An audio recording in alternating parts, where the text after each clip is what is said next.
Mummy घर का तो सारा काम हो गया है।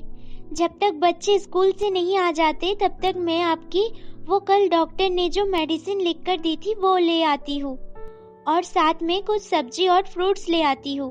वैसे भी आपको डॉक्टर ने पाइनएप्पल बताया था। जा ले आ, और सुन, 1 घंटे में वापस आ जाना।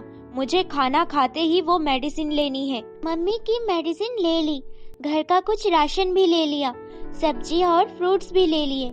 अब घर के लिए जाकर पहले तो अदरक वाली चाय बनाकर पीऊंगी। आज कितनी ठंड है। भाभी कुछ नहीं, बस थोड़ा सलाद काट रही थी। और आप बताओ, सब ठीक है ना वहाँ? हाँ दीदी, सब ठीक है। पर आप ये सब काम क्यों करती हो? बहू के होते हुए आप किचन में काम करोगी? अरे मैं तो अपनी बहू के आगे चाय पीकर कप भी नहीं उठाती। ऐसा नहीं है भाभी, वो क्या है ना, आरुषि मार्केट गई है कुछ सामान लेने, इसीलिए। मेरे तो आज घुटनों में बहुत दर्द हो रहा है। कुछ देर तो मैंने वेट किया पर अभी तक नहीं आई। अरे तो वो पहले काट कर भी तो जा सकती थी ना। मुझे तो लगता है कहीं घूम रही होगी किसी आशिक के साथ, इसीलिए अभी तक नहीं आई। अरे आपने ही अपनी बहू को सर पर चढ़ा रखा है। नहीं भाभी, ऐसा नहीं। आप तो मेरी बहुत ही फिक्र करती हो। अरे मैं फिक्र नहीं करूंगी तो और कौन करेगा। और सुनो दीदी, इस महीने की 18 को आपके भतीजे की शादी है और आपको पूरे परिवार के साथ पूरे 5 दिन पहले आना है। लगता है मम्मी मामी जी से बात कर रही है, इसीलिए इतनी खुश है, वरना तो पूरे दिन बस गुस्सा ही करती रहती है। उधर कुसुम देवी को उसकी भाभी अरुषि के खिलाफ भड़काने की पूरी कोशिश कर रही थी ताकि दोनों सास बहू में फिर से झगड़ा हो। क्या बात है, आज किस सोच में डूबी हो? जाओ मेरे लिए एक गिलास पानी लेकर आओ। मैं लेकर आऊं? तो और कौन लेकर आएगा? अरे अपनी लाडली बहू से बोलिए ना। तुम ले आओगे तो क्या हो जाएगा, वो तो हमेशा लाती ही है। आरुषि बहू, बेटा एक गिलास पानी देना। इतनी देर कहाँ थी? कब से मैं तुम्हारा वेट कर रही हूँ। मम्मी जी, मैं आपको बोलकर गई थी ना कि मैं बाजार जा रही हूँ, कुछ सामान लेकर आना है। सामान लेने में इतना टाइम लगता है क्या? पूरा 3 घंटे हो गए तुम्हें गए। अरे तो क्या हो गया, पूरे घर का सामान लेकर आई है तो इतना तो टाइम लगेगा ही। तुम चली जाती साथ, इतना ही विश्वास नहीं है बहू पर? तुम्हें तो पता है ना मेरे घुटनों में दर्द है। अरे मेरे टाइम में कौन सा तुम्हारी माँ जाती थी घर का राशन लेने?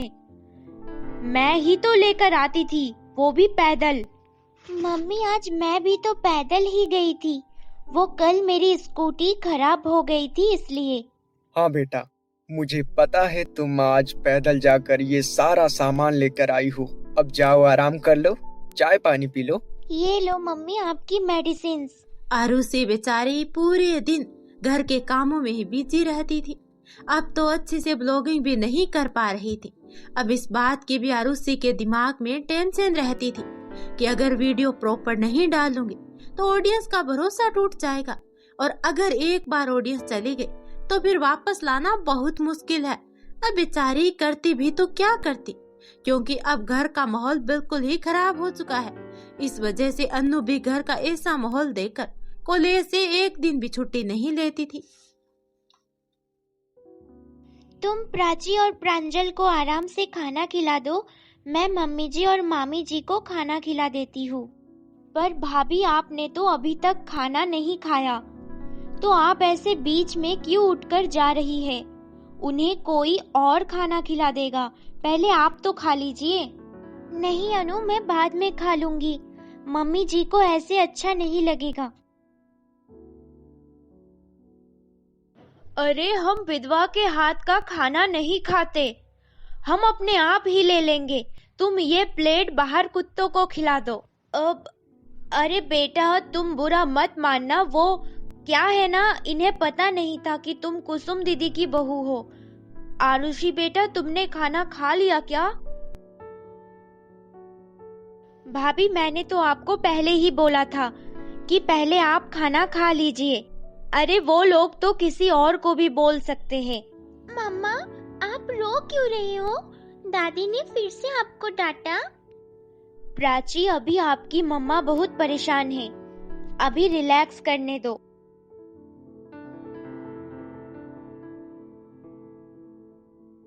अनु, ये लो भगवान जी का प्रसाद। भाभी, प्रसाद तो दे दो, पर नाश्ता तैयार हो गया क्या? मुझे आज कॉलेज के लिए लेट हो रहा है। हाँ अनु, तुम्हारा नाश्ता भी रेडी है और लंच बॉक्स भी। तुम बस जल्दी से रेडी हो जाओ, मैं मम्मी जी और पापा जी को प्रसाद दे आती हूँ। गुड मॉर्निंग मम्मी जी, पापा जी।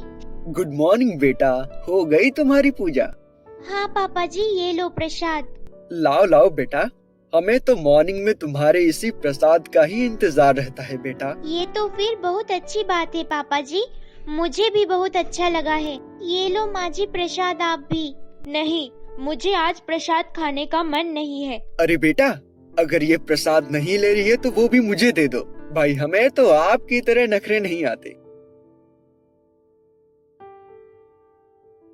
मम्मी जी, वो मैं तो भगवान जी के लिए प्रसाद बना रही थी, और वो भी आपके सबसे फेवरेट लड्डू, क्योंकि आपको वो बर्फी पसंद नहीं है ना, इसीलिए। मेरे फेवरेट से तुम्हें कोई लेना देना नहीं है। और सुन, आज के बाद पूजा करनी है कर, पर प्रसाद किसी को नहीं बांटेगी सुबह सुबह। पर मम्मी जी, आप ऐसा क्यों बोल रही हो?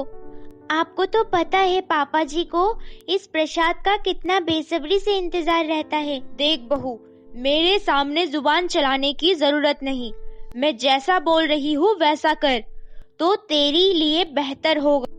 पता नहीं ये कलमुही अब क्या साबित करना चाहती है। ये मनहूस मेरे ही कर्मों में लिखी थी, जो मेरे दोनों बेटों को खा गई। मम्मी, आप ऐसा क्यों बोल रही हो भाभी को? इन सब में भाभी का क्या कसूर है? तू चुप कर, सारी लड़ाई की जड़ तो तू है इस घर में। अरे जब भी मैं उसको बोलती हूँ तो बीच में टांग अड़ाने आ जाती है। इतनी बार बोला है कि बड़ों के बीच में नहीं बोलते। पर मम्मी, अगर बड़े ही ऐसे एक दूसरे से लड़ेंगे तो छोटे फिर वही चीज आपसे सीखेंगे ना। फिर आप छोटों से इतनी उम्मीद क्यों करती हो? फिर ऐसे ही 1 साल निकल गया, पर सास बहू के बीच छोटी छोटी बातों पर लड़ाइयां तो बढ़ती जा रही थी। अब तो नारायण जी भी परेशान हो चुके थे। वो कभी आरुषि को समझाते तो कभी कुसुम देवी को, पर अब इसका कोई फायदा नहीं था, क्योंकि कुसुम देवी हर रोज आरुषि को ऐसी बातें बोलती जो उसके दर्द को और ज्यादा बढ़ा देती। इस वजह से अब आरुषि ने खाना पीना ही छोड़ दिया, बस अपने रूम में ही हर वक्त रोती रहती थी। सुबह के 10 बज गए हैं और अभी तक रात के गंदे बर्तन पड़े हैं। मम्मी, भाभी को रात से बहुत तेज बुखार है और उनके सर में भी बहुत दर्द है। आप आज काम के लिए शोभा आंटी को बोल दो। शोभा नहीं आएगी, वो तो पहले से ही इतने सारे घरों में काम करती है। चलो मम्मी, मैं कॉलेज से छुट्टी ले लेती हूँ, अपने दोनों मिलकर काम कर लेंगे। मैं झाड़ू पोछा और कपड़े साफ कर देती हूँ और आप खाना बना देना। मेरे से कुछ नहीं होता, समझी? उसे बोल कि मेडिसिन ले और चुपचाप पूरे घर का काम कर ले। बहानेबाज कहीं की। भाभी, चाय पी लो और फिर मेडिसिन भी तो लेनी है। क्या बात है अनु, तुम इतनी उदास क्यों हो? कुछ हुआ है क्या? नहीं भाभी, कुछ नहीं हुआ, आप चाय पी लीजिए। मम्मी ने कुछ बोला? भाभी, अब वो सब छोड़िए ना, आप चाय पी लीजिए, ठंडी हो जाएगी। अनु, इधर आना। भाभी, मैं अभी आई, आप चाय पी लो तब तक। हाँ मम्मी, बोलो। मैं ये बोल रही थी, कल तुम्हारे पापा से बात हुई थी तो वो तुम्हें लेने आ रहे हैं। अपना सामान पैक कर लेना। पापा, पर मुझे लेने क्यों आ रहे हैं? मेरे तो 2 माह ही बाद एग्जाम है, मुझे तो नहीं बोला पापा ने। तो आपको ये पार्ट कैसा लगा हमें कमेंट सेक्शन में जरूर बताना। और हाँ, अब इससे आगे क्या होने वाला है ये जानने के लिए प्रेम कहानियां टीवी को सब्सक्राइब करके बेल आइकॉन वाला बटन जरूर प्रेस कर लेना, ताकि अगला पार्ट आते ही सबसे पहले नोटिफिकेशन आपके पास जाए। तो मिलते हैं अगले एपिसोड के साथ। तब तक के लिए मेरे प्यारे दोस्तों, आप सभी को नमस्ते।